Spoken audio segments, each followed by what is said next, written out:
విశాఖపట్నం వాసులకి శుభవార్త. విశాఖలో కొత్తగా నిర్మించిన గాజు వంతెన మరికొద్ది రోజుల్లోనే ప్రారంభమై పర్యాటకులకు థ్రిల్ పంచనుంది.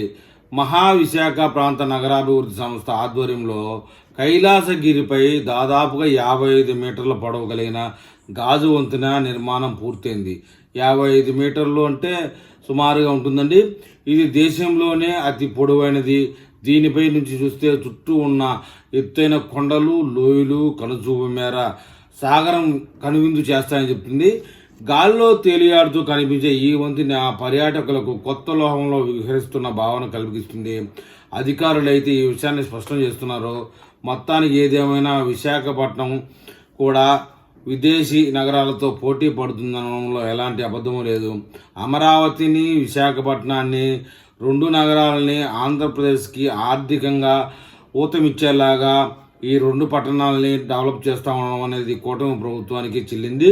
ఏది ఏమైనా విశాఖపట్నం వాసులు ఈ కూటమి ప్రభుత్వంలోని విశాఖపట్నం మీద ఉన్నటువంటి శ్రద్ధని కామెంట్ రూపంలో తెలపగలరని ఆశిస్తూ ఉన్నాను.